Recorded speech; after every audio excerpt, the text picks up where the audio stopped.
everyone. I'm Tamika and this is Shirley and we're from Educator HQ, podcast for educators, by educators, brings together everything we need to know, want to know, and things that you're going to share with us from right across the country. In today's episode, our very first episode, it's very exciting, we're going to be talking about educator burnout. I know about educator burnout. You know about educator burnout, and I know a lot of people out there who is going to watch this session. All can identify with educator burnout. The good thing is we've got amazing art therapist Tina Corcoran here to join us. She's an art psychotherapist. She's bloody amazing. She's worked with educators and children in my teams and helped me personally, especially navigating through COVID in Victoria. She's absolutely fantastic, and we're going to give you her Insta link on the end of this session, so make sure you keep listening so we can give you those details because there's some really cool activities and experiences that you can implement yourself with your children at your service. So keep listening for that at the end. But for now, we want to give a really warm welcome to our friend, Tina from Embracing Change Therapies. Welcome, Tina. Hey, Tina. Welcome, Tamika and Shelley. Thanks for having me, and I'm filled with so much gratitude to share such an amazing field. That's good. That's great. Look, today, Tina, you're going to cover with us educator burnout, but you're also going to tell us a bit about art therapy. And I think it's really cool for Educator HQ to have allied health professionals on just to talk about your professions. Like, we're going to have a lot of people from allied health talking to us over the next 12 months. But just to break down what it is you do and the benefits in the early childhood sector. So that's going to be good to hear from you about that, but also to identify the signs of burnout and offer up some strategies that we can take away and that the people listening can take away and try. That's right. So let's just start with what art therapy is. So people, when they say to me, like, oh, what do you do for a living? And I say that I'm an art psychotherapist, they go, well, what's that? And so when I explain it, they say, oh, no, that's not for me because I don't have any art experience whatsoever and I couldn't do that. And the thing is, I don't have any art skill in me either, but it's not about, and it's great that there are art therapists out there that do. But I'm all about the process, and that's what our role is. So it's about the process and not the end product. So they feel like they have to be a Picasso or a Van Gogh to be able to be sitting with an art therapist. And they also feel like they're going to be judged or analysed for what they do. And once again, like I said, it's about the process. It's about the curiosity and the narrative.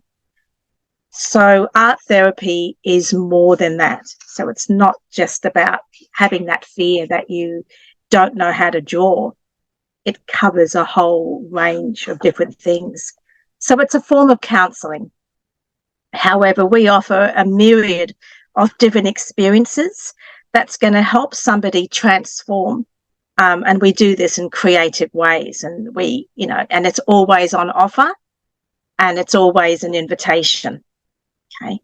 Art therapy has direct access to our limbic nervous system. So that's the area in our brain that's responsible for our behaviour. It's responsible for our emotions.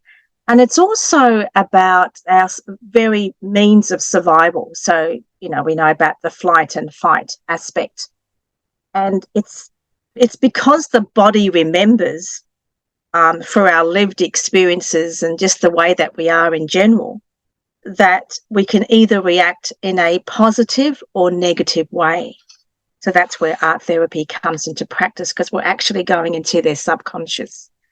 And it's really good, Tina, that like what you're talking about for us as adults to recognise and resonate with and knowing that this type of therapy is for all ages. And as you said, like it's like anything, right? Some therapies are for some people and some therapies aren't. And what we want to provide is some knowledge for everyone to go away with, because some therapies or some experiences that you provide may or may not suit different children or resonate with adults. So it's good to have that broad knowledge. Well, I guess the beauty about art therapy is that it's sometimes when words are not enough, to be able to create an image, and it's that natural curiosity that art therapists have, like people think, oh, she must be a hoarder because they'll see me, at the beach or somewhere picking up leaves and shells and all sorts of things, because I can use that wrapping it, opening up a gift drives my friends crazy because I'm carefully undoing the surprise because I want to keep that wrapping paper. So it's about anything. You don't have to spend a lot of money to be engaging in art. So what I want to go into now is about the burnout. And so as an art therapist, there are quite a few clients that I see that are affected by burnout. So I want you to consider, before I go into what it actually is that it starts off as stress. So stress versus burnout is that stress is about not having enough time. There never seems to be enough time in the day. It's about that's every educator, right? Yeah. Oh, absolutely. There just doesn't seem to be enough time. And, just in general, we can lose our identity because we take on so many different roles as a lover, a wife, a mother, grandparent, or whatever, auntie, cousins, sisters, brothers. We all take on these different identities. And so we can get lost along the way when we're so involved with everything else around us and work pressures in general. So it starts off as stress and not being able to say no, to be able, because you're frightened that you don't want a conflict. You don't want to maybe put a barrier against, not getting other work, because it might be if I say no today and if I'm a casual, then I might not be called in tomorrow. So it's that pressure. But what happens? I think that's really common. Like educators don't want conflict, and it's really hard, especially when you're working with the same people every day.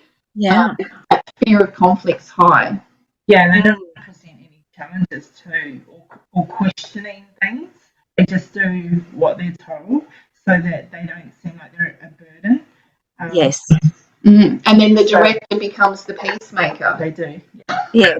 Oh, that's right. And it's, and it is, sometimes, we do over, like sometimes we can get delayed in our own breaks. And then if that person's sort of relieving you, it's that stress again. Oh, I've got to get back and I've got to do some paperwork and that program planning. And even with the learning outcomes now, I understand just how much there's a lot more, for my personal opinion, is that there seems to be a lot more work, paperwork and less engagement with the children. Just seems to be that your personal opinion is a very widespread opinion. Yeah. Oh, yes. So that's what happens. So stress is what begins. And then it's because we don't seem to be able to stop that it escalates into becoming burnout. And that's when you're physically and mentally exhausted. You can feel, it's like feeling like your body is shutting down. That's the feeling that you get with burnout. So how do we know or recognize the signs of burnout? So there's a lack of motivation. Yes. It takes effort to get up in the morning. It takes effort to go out and spend time with family and friends. You just miss out on socialization. Going through the motions.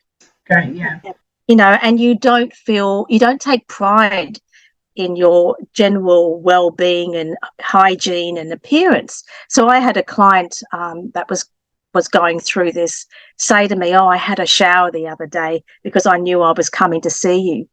So we're just not motivated enough when we are feeling burnt out. And then there's heavy, like everything's heavy. Yeah, you can feel like, if you can imagine, because I'm all about imagery, that there's this person with all these weights upon them. It's being pulled down. They just don't have that motivation to do anything. And then there's that sense of detachment as well, where, you know, if I had $1 for every time I heard, you know, what's the point? I'd be very wealthy, because, you know, that's the thing that they mostly say is that, well, I can't talk to my boss. What's the point? They're not going to hear me, you know. And their co-workers as well. Yeah. Like I've heard that. You've heard that. Yeah. What's the point? They don't listen. What's the point? You know. What choice do I have is another one that they say, well, what choice do I have? You know, what can I do? And then there's that feeling of feeling guilty, because if, just say they do a 4-day week and they've got a day off, and then they're called in because there's shortage of staff. Yeah. You know, so there's no breaks that's occurring. And that's happening more and more. It's very like emotional guilt, isn't it? Yes. Or when you're having a sick day and you're made feel guilty because you're ringing up because you can't come in. Like, the stress of the director then also filters down to the educator, and you know, it's a sandwich of pressure. Yes. You know, and it's, you know, and that's what I hear from my clients, you know, like, well, what else can I do? And, you know, and then once again, it's that fear of saying no, because if I say no, then what's going to happen to me? What do people say? You know, what's going to be the outcome of this? So some interesting facts that that I discovered was that, and this is targeting teachers and early childhood educators as well, that between February 2020 and May 2022, and this is in Australia, it was estimated that over 300,000 educators and teachers quit their job due to burnout. 300,000. So that's across early childhood and teachers. Yes, that doesn't surprise me. That's astronomical. And then a survey showed that we might have to get the data link on that, Tina. That's great. That's good data to have.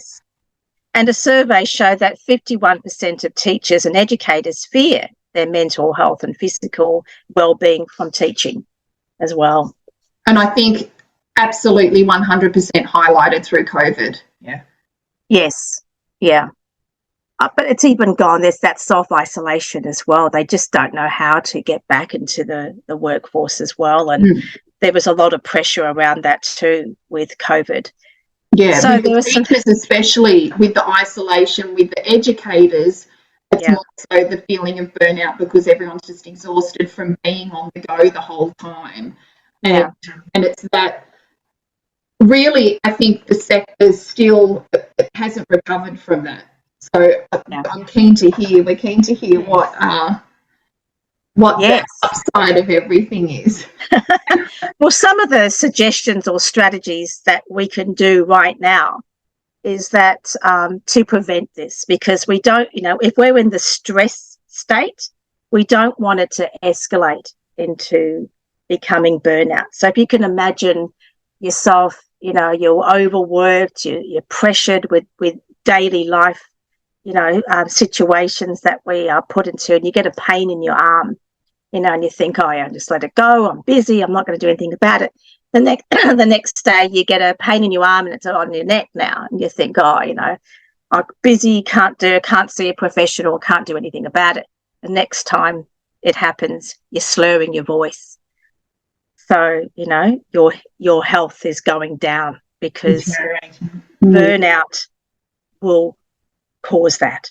Yeah. And it's because we're so busy and, you know, immersed in what we're doing is that we do stop thinking about our own needs. So a strategy is that you do see a professional. Now, as an art therapist, we're going to address this in creative ways because, like I said, you know, where words are not enough, if English isn't your first language, you can express this with art, you know, through visual art, patterns, colours. You know, that's what I'm curious about. I'm curious about the narrative behind that. You're going to learn about the triggers and how to recognise that so that we can go into self-regulation. You know, friends and family, they mean well when you talk to them, but they can give you toxic positivity. Do you know what I mean by that? Yeah, you know, it's like, oh, remember, someone always has it worse off. Yeah. That's not actually helpful, because what you're saying is then that what I'm saying to you doesn't matter. Yeah. Like, oh, it could be worse. Yeah, well, it could be worse, but right now this is how I'm feeling, and I need that to be validated. Yeah. You know. Yeah, it's like just putting a Band-Aid on something when, you know, there's oozes of blood coming out, and you're going to need more than just a Band-Aid at this stage of the game. So that's one strategy, is to go and see a professional. And, you know, I'm not being biased here, but art therapy is going to be able to help somebody move forward when you just can't express how you feel. So we're going to be tackling in a very non-intrusive way, and we're going to be doing that through imagery. And a lot of it's good to talk about as well, because a lot of people, and I know a lot of educators that I've worked with, and you'd be the same, find it really hard to articulate things. So it's that processing through those different learning types. Not everyone's audio, not everyone's visual, you know, not everyone's aesthetic. So and we learn how someone can, you know, process that information through. I mean, I learn more visually. So, you know, and I know that when I was an assessor with, you know, childcare, that's how I would explain something, is more visually, because there's one thing to read about it, it's how you're going to implement it. And it's, you know, and that's how we learn, is by doing. And, you know, role modelling and so on in the sector of childcare anyway. Children will learn from positive role modelling too. So then this another strategy is that we have to take care of our macro and micro self. So macro being the bigger things that we do, and the micro are the day-to-day things. So, for example, a macro might be that you are ensuring that you're eating appropriately, that you are getting enough sleep, that you're exercising, that you are going on holidays and overnight stays, that you are socialising, that you're not just spending all your day on social media. And then the micro aspect of ourself is the day-to-day things, meditating, having our 10-minute breaks, putting off our phone, connecting with nature, you know, just in general, just looking after ourselves, drinking enough water, you know, making sure that we can get back to people. We don't have to say no and fear, you know, how we say no, but I'll go into that. But I think everyone can relate to the macro and micro, because all the things that you just said were things that I wasn't doing, and I think every educator can relate to, you know, not eating well, not getting enough sleep, you know, lunch breaks, instead of going out for a walk and getting your steps up, just sitting and aimlessly scrolling because you just lack of motivation, you're flat, low energy.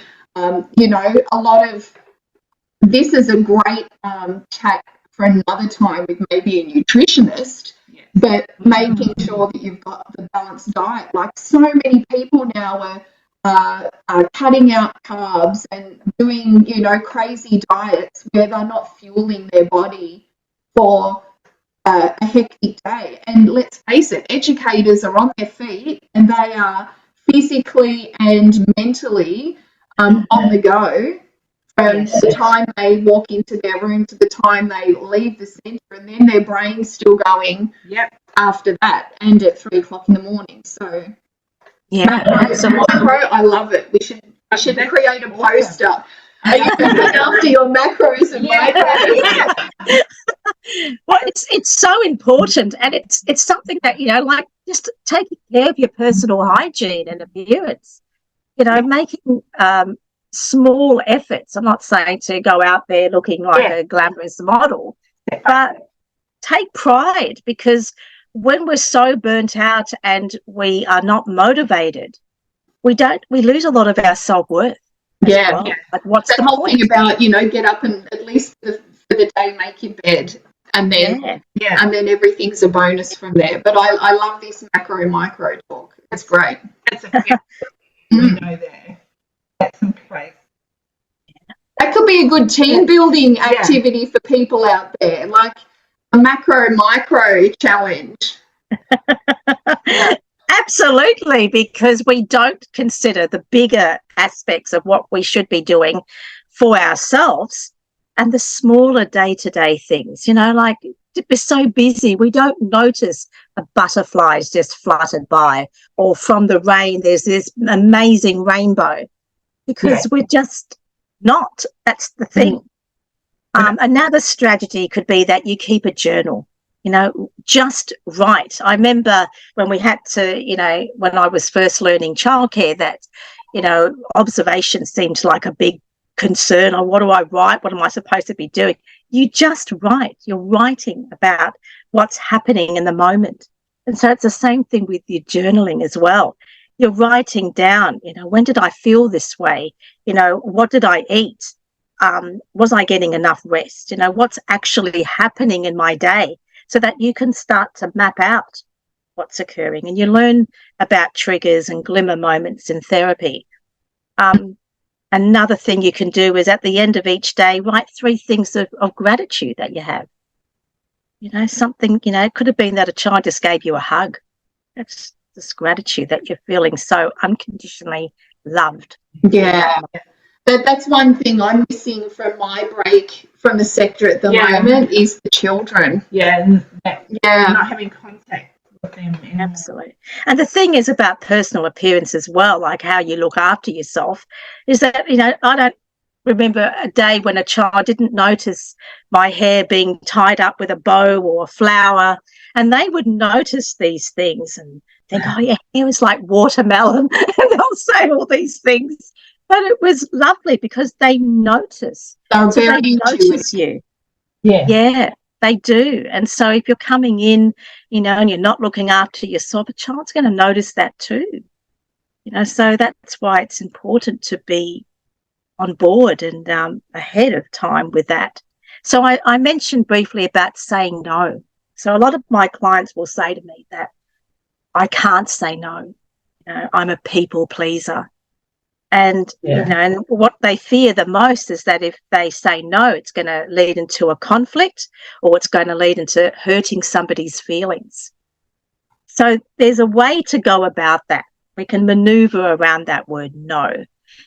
So instead of, someone says, I want you to do this right now, you can just say, well, I just need to do this thing first, and then I can get back to it. You don't have to say, oh, no, I can't because of blah, blah, blah, blah, blah, blah. You don't need to go on that road.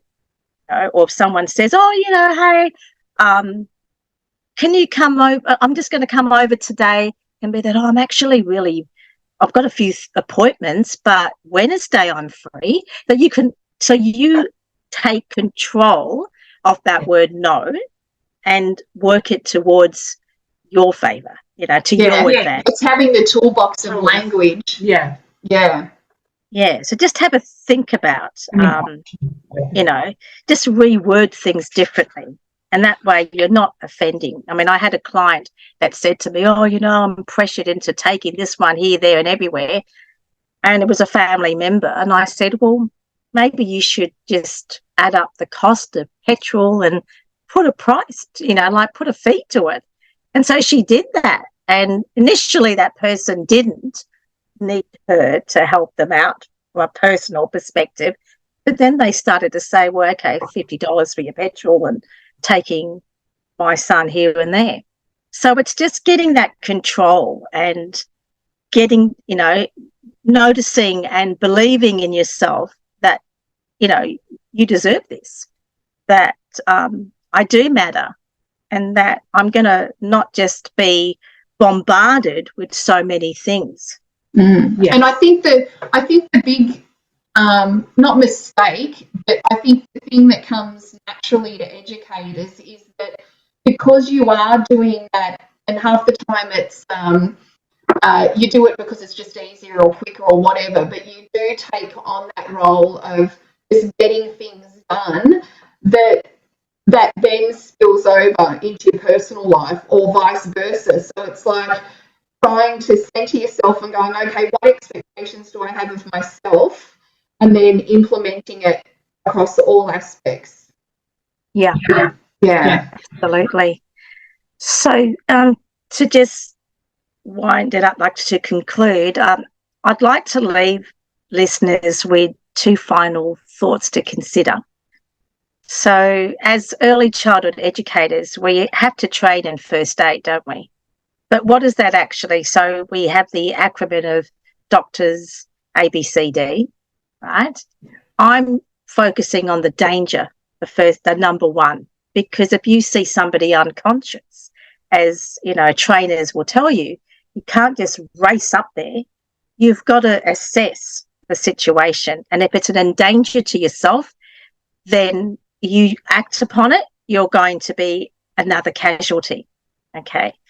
So number one is thinking about your needs first. Okay. And also to consider the plane analogy, where something's terribly wrong on a plane, you're losing altitude, you're having difficulty breathing. Do you put the oxygen mask on the person next to you or yourself first? Because if you're going to put it on the person next to you, the chances are you're going to be the one to pass out. You haven't met your needs. So in my profession, it is the utmost importance to me that my macro and micro needs are being met in order for me to be the best in what I do. Because if I'm not looking after myself and what matters to me, then I'm not actually going to be able to help somebody else transform. It's not selfish to put your needs first. And I think that really needs to be in bold, underlined and highlighted because the sector are very selfless. Educators in the sector are very selfless. And I think that that what you just said of being selfish is okay, that needs to be really shouted out because it's just not happening. We just put ourselves in the firing line and we put ourselves, you know, we work outside of our skin. Yeah. When we really can't. And generally, and look, in our professions, whether it's in childcare, as teachers, nurses, doctors, mental health practitioners, the list goes on. If we're so involved in that person's well-being and we put them first before ourselves, then what happens is that it leads into compassion fatigue. And that's when it becomes where we just take on so much of their hurt and so much of what's going on with them, that's when it becomes a point in our lives that we just completely and utterly exhausted. I think that is such a good point, like compassion fatigue. Compassion fatigue. Amazing. 100%. Thank you. That is the sector rolled up in one. Like I've got another educator friend here in our office and she's nodding about compassion fatigue because I can 100% relate to that. Especially being a Victorian going through COVID, I 100% can relate to compassion fatigue, and I can tell you I left the sector in April last year and I am still feeling the flow-on effects from compassion fatigue. I've only just learnt that now. Yes. Well, there you go. So we might have to book in a session. Do a Zoom session with me to guide me through getting out of compassion fatigue.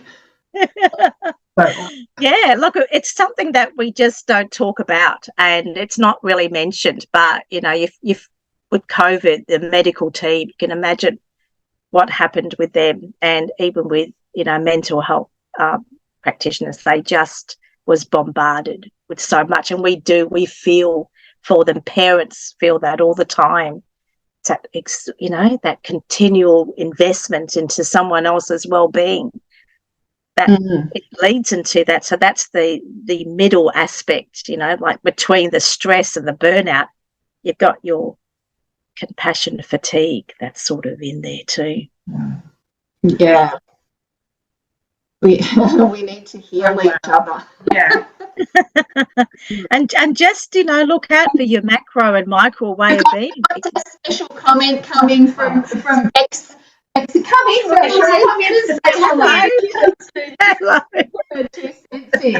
Yeah, that compassion fatigue, you lose compassion for yourself. Yes, so then you don't know how to treat yourself kindly because of that compassion fatigue. Yeah, beautifully said. And you lose empathy as well, and that's what you really need as a human being to connect with other people. 100%. Yeah. You start you become zombie.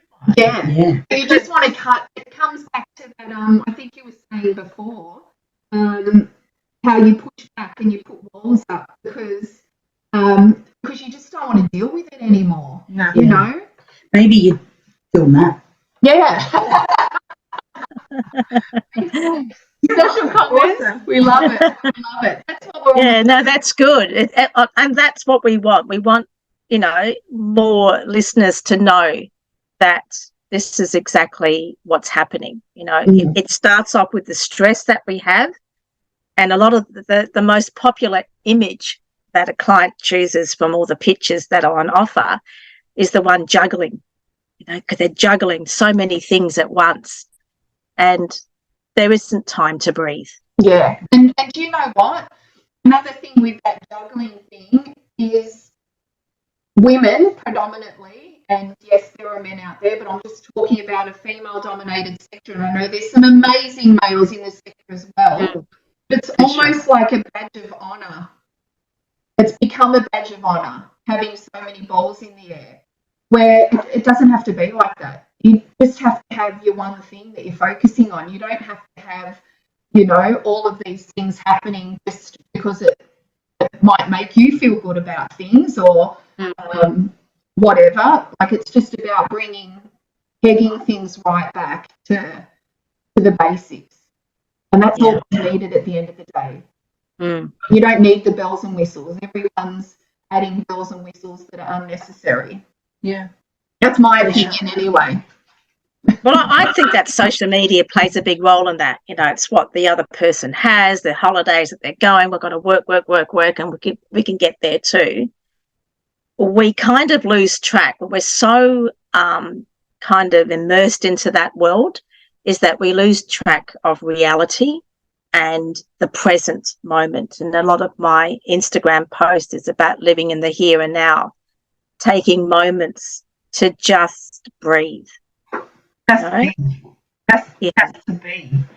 And it's okay just to be, because that also, then you see it spill over into children's lives, where they have to have every minute of every day scheduled and extracurricular activities where actually they just need to come home and go and play in the dirt, or just, go outside and lay on the grass and look at the clouds and what can you see in the clouds. Well, that's what my childhood was about, that's what our simple. Ours was. Yeah.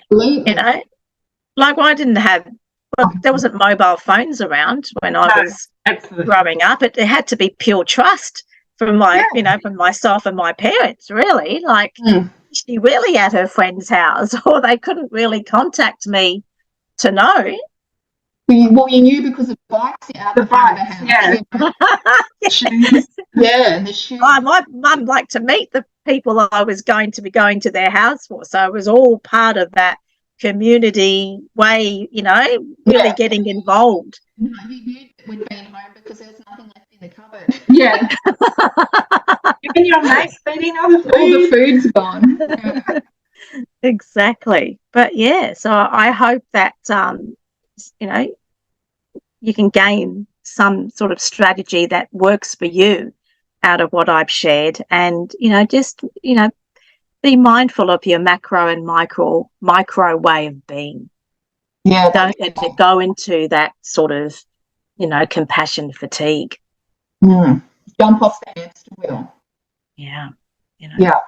Put the oxygen mask on yourself. I love it, Tina. Thank you. Amazing. Compassion fatigue, micro and macro. Macro. Yeah. That's it. And everything. Lexi's written it down. She's on it already. That's fantastic. I want you to write down just be. Okay. Yeah. But yeah, I think compassion tea. Yeah. Awesome. Yeah. That's can affect anyone. Doesn't matter if your profession, you know, as parents it affects, because it's too much. You know, we naturally take on board and we do lose that sense of empathy. So that was a really good point being shared, because we do. Yeah, absolutely. Yeah. Tina, thank you. Thank you for joining us, our first professional on Educator HQ. Thank you. And we can keep talking for hours, and we hope that you'll come back and join us on something else. 100% I would come back. And just as a tease, I'd love to really touch on about the importance of play, but with adults, and the benefits of that, and how that links into art therapy as well. Yeah, that's great. Yeah. I think that's like when you look back at medieval times, right? I won't go off on too much of a tangent, but they had the court jester, they had the music, they had the theatrics, and all of that sort of stuff that made up the community at that time, right? And we sort of have that, you know, we have movies and music and comedy and stuff, but I think it's a lot more because it's capitalism, because you're paying for it. A lot of people miss out on it, so it's just bringing that whole balance and getting out on a swing and going to the beach or up the bush or different things that, you know, educators, they don't get a lot of money, so how do we do stuff that is cost, you know, is free? And there's plenty of stuff. So we would love to have you back to talk about play. Yeah, Tina. Absolutely. Now, love to. That's great. Now, for everyone, Tina's Instagram page is called Embracing Change Therapies. It's a fantastic resource if you scroll through, but make sure that you're scrolling a small percentage of your day, not aimlessly scrolling for hours. Lots of examples of experiences that she's implemented with children and teams. In Victoria, if you're a Victorian watching, just so you know, I used Tina's services through the school readiness funding, through flexible support funding, and I can just tell you her work with children and with my team was invaluable. It was so beneficial, and you could just see change in some of the children's behaviours at the end of the session. It was fantastic, and it really, for me, made me aware a lot of what was happening with children and team members myself. So it was so rewarding, and I'm excited that we're going to have Tina back. For those of you who are in Victoria, Tina is located in the southeast of Melbourne Metropolitan. So if this is something that you think is going to be beneficial for your children and your families and for your team, get in touch with Tina. You won't be disappointed. So now we're going to say goodbye. Stay tuned into Educator HQ. Share our links. We'll be having lots of chats with other allied health professionals. And if you have anything that you want to know about or that you need, send us a DM, hit us up for a DM, and just tell us what you want to hear on Educator HQ, because that's what we're going to be all about. Thanks for joining us today, and I hope to see you again next time. Okay, thanks everyone. Thanks, Tina. Thanks, Tina. Bye.